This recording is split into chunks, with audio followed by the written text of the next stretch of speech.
माँ तू सबसे प्यारी है, माँ तू जग में न्यारी है। माँ तू सबसे प्यारी है, माँ तू जग में न्यारी है। अपने आंचल में रखना, अपने आंचल में रखना। हमें वरदानों से भरना। माँ तू सबसे प्यारी है, माँ तू जग में न्यारी है। माँ तू सबसे प्यारी है, माँ तू जग में न्यारी है। Mr. Rajan Samuel, a great missionary in Hindi heartland, first class with distinction.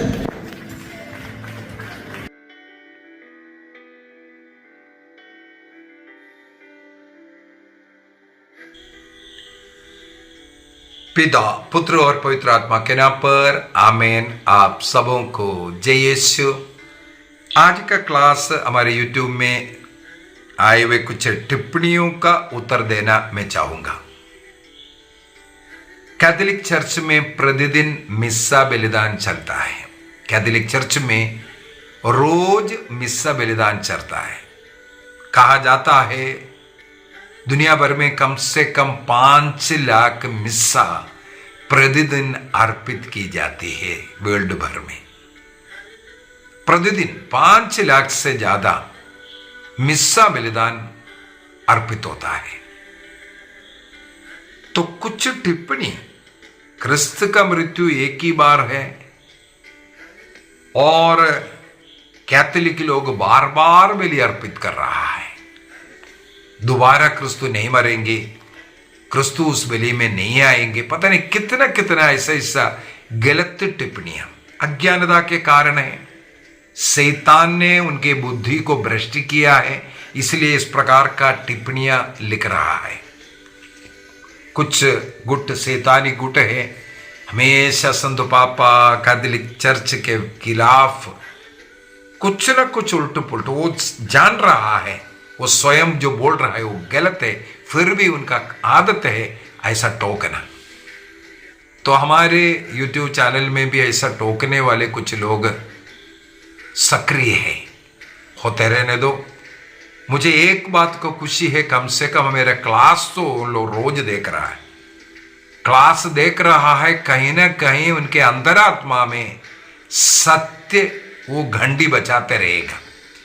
ये बाहर दिखाएगा ऐसा, लेकिन उसका सत्य की घंटी जो है अंतरात्मा में, अंतःकरण, यदि अंतःकरण नष्ट नहीं हुआ है उसमें एक घंटी, सत्य की घंटी बजते रहेगा।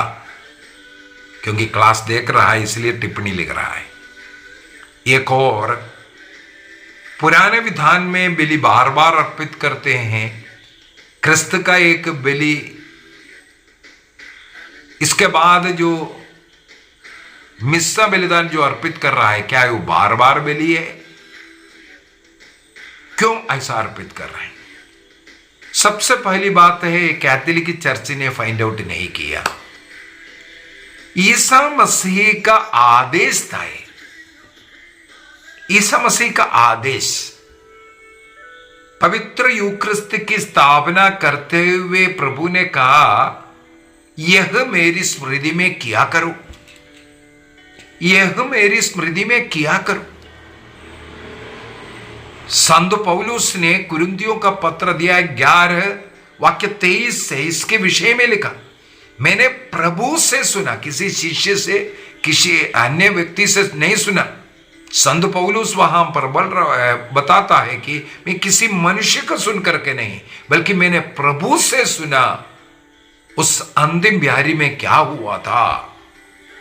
और प्रभु ने बार बार कहा, यह मेरी स्मृति में किया करो। इसके बाद कहते हैं, जब जब हम ये स्मृति मनाते हैं, प्रभु ईसा मसीह के जीवन को याद करते हैं, उनके जन्म, उनके दुख भोग, उनके मृत्यु, उनके जी उठना, ये सबको याद करने के लिए इस स्मृति को हम मनाते हैं। तो ये स्मृति है, तो ये ईसा मसीह वहां कैसे आया, ऐसे ऐसे कर करके फिर उल्टा पुल्टा। ऐसे लोग थोड़ा सा ध्यान से आज का क्लास सुने। क्या कैथोलिक चर्च में जो 2000 वर्ष पहले जो कलवारी में जो बलि हुआ, वही बलि आज भी हो रहा है या अलग अलग बलि हो रहा है? यदि वही बलि आज हो रहा है, पवित्र यूक्रिस्त में क्रिस्त उपस्थित है, हम क्रिस्त का शरीर और रक्त को ग्रहण करते हैं। अब हमें देखना है पुराने विधान में बार बार ये बलि क्यों अर्पित करना, उसका कुछ कारण मैं बता कर देता हूं। पुराने विधान में जो बलियां बार बार अर्पित करना पड़ता था, विशेष रूप से लेवी ग्रंथ अध्याय 16 के अंदर योम किपुर जो पर्व है, प्रायश्चित बलि का जो पर्व है, कौन सा दिन में इसको अर्पित करना, कैसे अर्पित करना, नियम बनाया हुआ है हर वर्ष। और प्रधान याजक जो है उस भेड़ का रक्त लेकर के अधिपवित्र स्थान में वर्ष में एक बार प्रवेश करता है, वही इस योम किपुर पर्व के दिन में होता था। क्यों बार बार है? सबसे पहली बात है, उस बलि अर्पित करने वाले पशु की सीमित मूल्य था। और इब्रानियों का पत्र अध्याय 10 वाक्य 4 में साफ साफ इसलिए लिखा है, यह असंभव है कि बैलों और बकरों का रक्त पाप मिटा सके, नहीं मिटा सकता है, क्योंकि पाप का कीमत भेड़ बकरियों का, जानवरों का रक्त नहीं दे सकता है। उसका मूल्य सीमित मूल्य है, इसलिए उसको बार बार अर्पित करना पड़ता था। लेकिन यीशु क्रिस्त का रक्त जो ईश्वर का रक्त था, ईश्वर है वो, ईश्वर मनुष्य बना है, इसलिए वो बहुमूल्य, कोई कीमत नहीं लगा सकता ऐसा रक्त है। वो एक ही बार अर्पित करना पर्याप्त था। अभी कारण दूसरा में जाते हैं। पुराना विधान के ये जो बलियां हैं, हमारे पापों को जड़ से नहीं मिटाता है, मिटा नहीं सकता है। मैंने पुराने विधान की बलियों का क्लास कई बार ले चुका है, वहां पर सब मैंने बोला क्रिस्त के क्रूस बलि का छाया मात्र था, फोटोकॉपी मात्र था। वो असली बलि तो क्रिस्त का बलि है, यह केवल छाया था। यह केवल पापों को ढक सकता है, पापों को जड़ से निकाल करके खत्म नहीं कर सकता। एक हिब्रू वचन इसके लिए इस्तेमाल किया हुआ है पुराने विधान में, कफार लिखा हुआ है। पुराना विधान के बलियां कफार है, अर्थात ढकने वाला है, छिपाने वाला है। इसका मतलब पुराने विधान में मनुष्य के पापों को स्वीकार करते हैं, जानवर के ऊपर डाल रहे, ये सब एक्शन हो रहा है, केवल पाप ढक रहा है, मिट नहीं रहा है। कब मिटाया है? क्रिस्त के काल्वरी बलि के द्वारा ही मिटा है। अभी क्रिस्त का काल्वरी बलि के लिए इस्तेमाल करने वाला शब्द क्या है? यह है अफेरीन शब्द है, ग्रीक शब्द। हिब्रू शब्द कफार का मतलब है KAPHAR, कफार। उसका मतलब है ढकना है या छिपाना है। लेकिन ग्रीक शब्द क्रिस्त के बलि के लिए जो इस्तेमाल किया है, अफेरीन जो शब्द है, ये PHAIREIN, ये PHAIREIN, अफायरीन, ये शब्द जो है जड़ से उखाड़ करके हमेशा के लिए हटाने को, खत्म करने को इस्तेमाल करता है ये शब्द। इसका मतलब ग्रीक शब्द क्रिस्त के बलि के लिए नए विधान में लिखा है अफहरेन, वो मानव जाति के पापों को जड़ से निकाल करके हमेशा के लिए दूर करने वाला शब्द के रूप में इस्तेमाल किया है। इसका मतलब क्रिस्त का रक्त पाप को जड़ से हटाता है। जानवर का रक्त बलि जो हुआ वो केवल ढकता था। इसलिए योहन बपतिस्ता ने योहन का सुसमाचार दिया 1:29 के अंदर 129 के अंदर कहा, देखो यह है ईश्वर का मेमना जो संसार के पाप हर लेता है। इसका मतलब कफार केवल ढकता है पुराना विधान में, लेकिन नए विधान में इस्तेमाल किया हुआ ग्रीक शब्द अफेरिन जो है वो पूर्ण रूप से मिटाने आता है, पापों को मिटाता है, जड़ से निकाल करके उखाड़ करके फेंकता है। अभी तीसरे एक और कारण बोलता हूं। पुराने विधान में महायाजक वर्ष में एक बार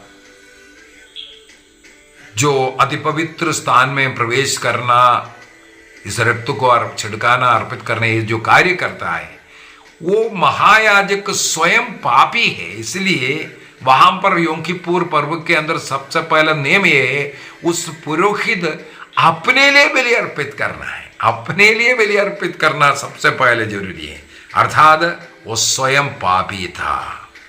इब्रानियों का पत्र अध्याय 7 वाक्य 27 में लिखा है, वह पहले अपने लिए फिर लोगों के पापों के लिए बलिदान अर्पित करता था।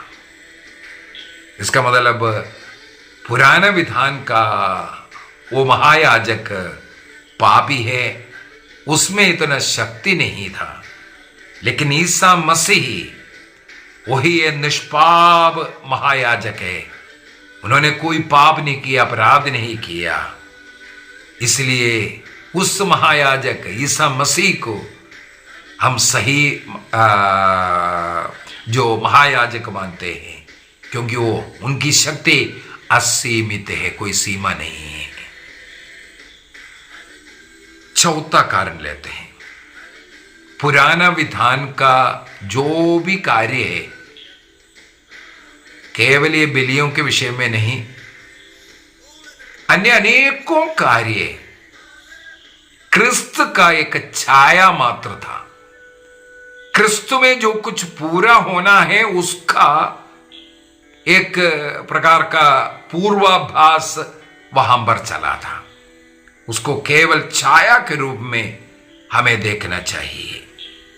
इब्रानियों का पत्र अध्याय 10 वाक्य 1 के अंदर भावी में जो होने वाले जो अच्छाई जो कार्य है उसका छाया मात्र था पुराने विधान का जो भी कार्य है, वास्तविक रूप नहीं। वास्तविक रूप क्रिस्त में कलवरी बलि में हम लोग देखते हैं।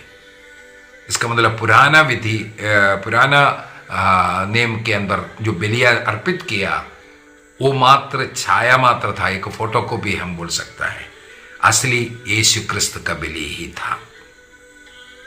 अभी किस प्रकार ईसा मसीह का एक बार बलि अर्पित करने से कैसे हम लोग पूर्ण रूप से पाप मुक्ति प्राप्त कर सकता है, उसके लिए एक ग्रीक शब्द को बाइबल के अंदर बार बार इस्तेमाल किया हुआ है। कम से कम 5 बार इस शब्द को, इस ग्रीक शब्द को हम पा सकते हैं। वो शब्द है एफापाक्स, EPHAPAX, एफापाक्स। एफापाक्स का मतलब है एक बार सदा के लिए, अर्थात अपरिवर्तनीय रूप से एक ही बार में सब कुछ हो जाएगा। तो क्रिस्त का बलि के विषय में जहां लिख रहा है वहां पर ये एफापाक्स लिखा हुआ मिलेगा। तो बाइबल के अंदर कम से कम 5 बार का 5 जगह का मुझे मिला इस यफा पात्स का। इब्रानियों का पत्र अध्याय 9-12 में क्रिस्त एक ही बार पवित्र स्थान में प्रवेश किया, अपने ही रक्त से हमें अनंत मुक्ति दिया कर करके लिखा है। एक ही बार, एक बार चाहिए वो, लेकिन वो परमानेंट है, सदा के लिए अपरिवर्तनीय रूप है। इसके बाद इब्रानियों का पत्र दिया है 10:14 के अंदर भी हम लोग पढ़ सकते हैं। और पेतरुस का पहला पत्र दिया है 3:18 के अंदर, मसीह ने भी पापों के लिए एक बार बलिदान दिया, धर्मी अधर्मी के लिए। संत पेतरुस लिख रहा है। हम लोग 4 कारण देख सकता है। पहला, ईसा मसीह ईश्वर का पुत्र है, उनका अनंत जो मूल्य है हर कार्य में। संत थॉमस अक्विनस कहते हैं उनका एक बूंद रक्त भी सारे संसार को मुक्ति देने काबिल है, पर्याप्त था। एक बूंद रक्त से भी सारे संसार का पाप को वो मिटा सकता था। सुम्मा थियोलॉजिया और क्वेश्चन 46 के अंदर लिखा हुआ मिलेगा। अभी दूसरा, ईसा मसीह ने मानव जाति के पापों को जड़ से उखाड़ करके फेंका है। योहन का पहला पत्र अध्याय 2:2 में हम लोग पढ़ सकते हैं, वह हमारे पापों का प्रायश्चित है, और न केवल हमारे बल्कि सारे संसार के पापों का प्रायश्चित। और तीसरे पॉइंट में हम लोग देख सकते हैं, क्रिस्त का बलि और मृत्यु वहां पर खत्म नहीं हुआ है। प्रभु ने मृत्यु पर विजय प्राप्त किया। पुराने विधान के कोई भी भेड़ बकरियां जो बलि अर्पित करने के बाद फिर से वो जीवित नहीं हुआ, वो बलि अर्पित करने वाला महापुरोहित जब तक वो जीवित था तब उस स्थान में था, इसके बाद वो खत्म हो गया। उनके स्थान पर दूसरा व्यक्ति आया। लेकिन क्रिस्त का जो है वो मर गया मानव जाति के पापों का प्रायश्चित के लिए रक्त बहाकर, क्योंकि रक्त का कीमत, जीवन का कीमत दे करके वो मर गया, लेकिन वो जी उठने वाला है, मृतकों में से जी उठने के कारण। इसका मतलब अभी फिर से वो दोबारा कभी मरेंगे नहीं, और मृत्यु पर विजय प्राप्त करने वाले एकमात्र व्यक्ति है। चौथा, इसके द्वारा संसार को पूर्ण रूप से मुक्ति दिया, पूर्णता प्राप्त किया। प्रभु ने क्रूस पर कहा सब कुछ पूरा हुआ, अभी कुछ बाकी नहीं रहा, कोई और आकर के कुछ कार्य करे। जो कार्य करना था संसार को मुक्ति का कार्य क्रिस्त ने किया है। अभी क्रिस्त में विश्वास करो, विश्वास करने वालों को मुक्ति मिलेगा, विश्वास का जीवन जीने वालों को मुक्ति मिलेगा। योहन का सुसमाचार अध्याय 19:30 में प्रभु ने यही कहा, सब कुछ पूरा हुआ। यही कह करके वो अपना प्राण अर्पित किया था। तेतलस्ताई कहते हैं, पूर्ण रूप से भुगतान कर करके मिटा दिया है। तेतलस्ताई हिब्रू भाषा का ये तेतलस्ताई का मतलब है अभी कुछ भी बचा नहीं है, कोई आकर के उसके लिए कुछ करना है। जो कुछ करना था प्रभु ने स्वयं किया है। तो जैसे कुछ लोग आपत्ति उड़ा रहा है, कैथोलिक कलीसिया प्रतिदिन मिस्सा अर्पित कर रहा है, बलि अर्पित कर रहा है, ये गलत है बोल करके ये क्रिस्त ने आग्रह किया। और हम लोग आदिम कलीसिया को देख सकते हैं, प्रेरित चरित्र अध्याय 2 के अंदर हम लोग साफ साफ पढ़ते हैं, आदिम कलीसिया प्रतिदिन प्रभु भोज मना रहा है, प्रतिदिन मनाता था। और 2000 वर्षों से कैथोलिक चर्च वही कार्य करते आ रहा है, वो कभी रुकेंगे नहीं, संसार के अंत तक ये चलता रहेगा। लेकिन एक बात याद करना है, 2000 वर्ष पहले कलवारी में जो बलि अर्पित हुआ वही बलि है आज भी जो अर्पित कर रहा है। कौन अर्पित कर रहा है? हम लोगों को पुरोहित दिखता है, लेकिन पुरोहित वो आशीष की प्रार्थना के पहले हमारे हृदय मन को प्रभु की ओर उठाओ, आकाश की ओर, स्वर्ग की ओर, अर्थात ये बलि स्वर्ग में चल रहा है, क्रिस्त के द्वारा ये बलि अर्पित कर रहा है। अर्थात क्रिस्त का वो क्रूस बलि 2000 वर्ष पहले हुआ था, वही बलि दोबारा वही हो रहा है। उसका एक प्रकार का ये बोल सकता है पुलिस वाला जो कोई घटना हुआ, किसी ने किसी को मार डाला होगा, ऐसा जो दोषी को पकड़ने के बाद इसी प्रकार कैसे उसने मारा था उसका एक नाटक रचाता है। मान लो किसी ने सुसाइड किया, कोई पुल से कूद करके मर गया, मान लो। मैंने एक बार देखा पुलिस वाला ने एक डम्मी बनाया, उसी पुल उसी स्थान से जैसे वो कूदा उसी प्रकार उस डम्मी मनुष्य को पानी में फेंकता हुआ, डालता हुआ। तो इस प्रकार वही घटना दोबारा एक व्यक्ति को कूदने के लिए नहीं बोल रहा है, दोबारा किसी का हत्या करने के लिए नहीं बोल रहा, उसी का वो घटना को याद करते हैं, वो करवाता है। उसी प्रकार पवित्र मिस्सा में 2000 वर्ष पहले जो क्रिस्त के जीवन को मनाते हैं, उसी बलि को वहां पर वर्तमान में उपस्थित की जाती है। वर्तमान में 2000 वर्ष पहले जो हुआ था वो वर्तमान में उपस्थित की जाने वाले कार्य को हम लोग मिस्सा बलिदान कहते हैं। एक बार और बोलता हूं, 2000 वर्ष पहले कलवारी में जो हुआ था उसी को पवित्र मिस्सा बलिदान में उपस्थित की जाती है।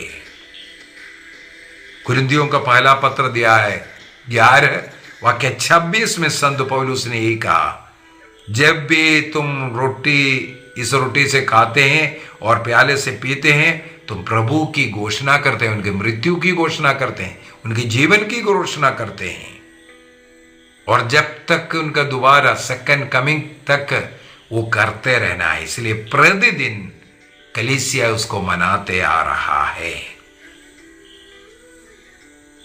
तो दोबारा रिपीट कर रहा है, ईसा मसीह को दोबारा मार रहा है, इस प्रकार का बोलना ये गलत है। जो 2000 पहले जो हुआ उसी को ही यहां मनाते हैं। ट्रेंड महासभा में काउंसिल ऑफ ट्रेंड के अंदर सेशन 22वां सेशन के अंदर एक मिस्सा बलिदान की घोषणा हुआ। वो इसी प्रकार है, मिस्सा में वही बलि अर्पित होती है जो 2000 वर्ष पहले क्रूस पर हुई थी, केवल अर्पण का तरीका अलग है। वहां पर क्रूस पर रक्त बहा करके क्रिस्त संसार के लिए अर्पित किया था। मिस्सा बलिदान में बिना रक्त बहाए उसी को अर्पित कर रहा है। इसका मतलब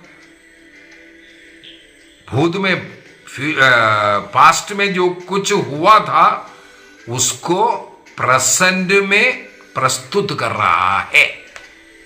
मेरे विचार में इससे ज्यादा क्लियर बोल करके देना मुश्किल है। तो अगर हम देखें, पुराना विधान में बार बार हर वर्ष बलि अर्पित करता था, हर रोज बलि अर्पित करता था। क्रिस्त का एक बलि काफी था, इसलिए एफापैक्स शब्द का इस्तेमाल किया। और हम लोगों ने देखा मृग जानवरों का जो खून है वो उसका सीमित मूल्य कीमत है, पापों को ढक सकता है लेकिन उसको जड़ से फेंक नहीं सकता था। लेकिन क्रिस्त का रक्त मूल्यवान रक्त है,